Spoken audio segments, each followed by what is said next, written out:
Welcome to another beautiful, beautiful episode of the Group Parlay podcast. As always, Kevin Soyan, Andy Simo, Nick Strom, all winners. Were winners yesterday. Obviously, I pushed. Jordan Poole didn't play, but it just feels good to be on the board. We're back. We're going to go positive this month with 4 days left, 5 days left, whatever it is. Just kidding, but it feels good to be back in the World Cup. So I'll let Kevin recap yesterday's small but beautiful parlay. Yeah, that's what we were saying. We just wanted to see one go in, so now we roll. But Wemby, great pick from Strom. 34 points, led the way there. Should have just went points because he actually barely covered the points, rebounds, assists just by a couple there. 7 rebounds and like 3 assists, so covered by like 3. He really didn't score in the fourth, so it would have been a sweaty one. Yeah. Well, his points would have been like in the 20s, right? It was over under 27. Okay. Then I had the Kansas Duke over 146. What was a lock the entire game. If you wanted to live bet, it was 155, or like give or take a few, basically the whole game. Even when it closed, it was still up there. And then we had a scoring drought. We needed like 5 points with 2:30 on the clock, and then 4 with like a minute left. It was very frustrating to watch. And then came down to free throws. Thank God Duke shot the ball early enough to foul after missing the shot. And thank God it was a one-possession game. Kansas makes first free throw to hit or to push, and I really thought they were going to miss the second one and we were going to push. But he drained both. Shout out that guy. So that one cashed by 1 point. And that gave us a plus 209 hit. Good to see one go in. Doesn't help the units a lot this month, so we need a bigger one here. But we're 3-23 now. Still down 11 units.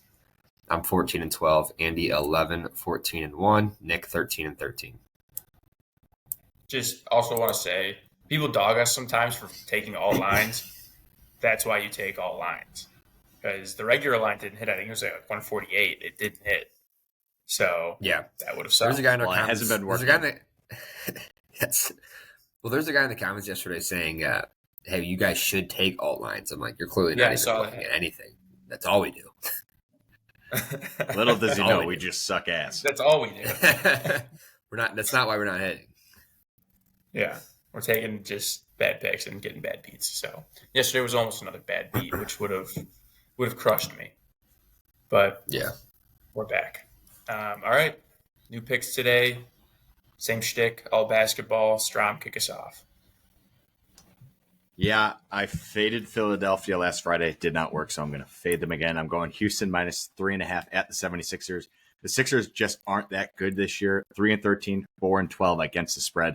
Again, no Paul George tonight, no Embiid tonight, and no respect for Houston. Houston's 13-6, and they are elite against the spread. They have 7 guys who average 10-plus points a game.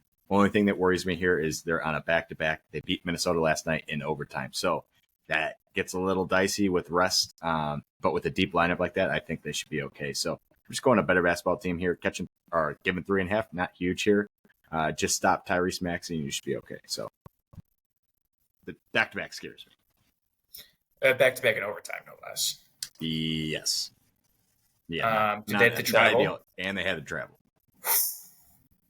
They're professionals. Like this shouldn't be a thing. They're professionals. It's honestly not even a thing. I feel like we just take it and think it's a thing, but it's probably not even a thing. They're 2-2 against the spread with no rest.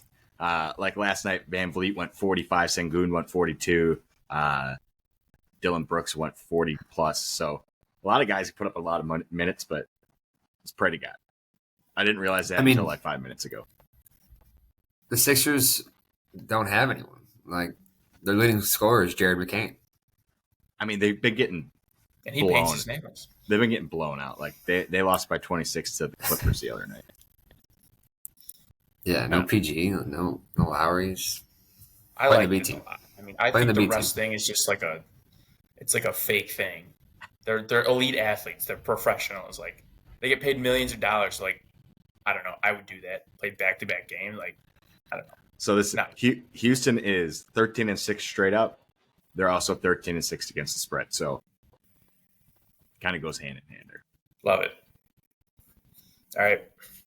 I'll go next. Sticking with the NBA, I'm going Donovan Mitchell, 25 plus points. They are playing the Hawks. The Hawks' third worst defense in the league. The Cavaliers' most points in the league. The Hawks also, they give up the most three-pointers made at 16.7, which is over 1.5 more than the next team. They're giving up a ton of points. Donovan Mitchell's averaging 24.4 this season, so just a touch more is all we need. Also, the Hawks, they are, I believe, the second worst team defending shooting guards, giving up 26.6 points per game. Donovan Mitchell, I mean, he's their trigger man. He's been shooting a ton of threes this year.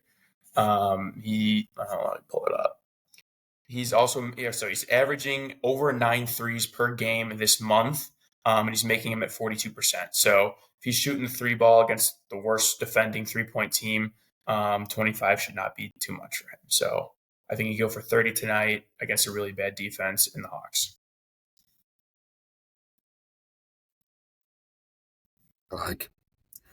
I like. Pray for no blowout. Yeah, that would be the only thing, is if they're up 20 in the fourth quarter, they just bench them. I mean, like against the Pelicans the other night, they beat them by almost 30. Minutes. He only played 20 minutes. So that's what you gotta just pray. But pray in between those games, he went 26, 35, and 37.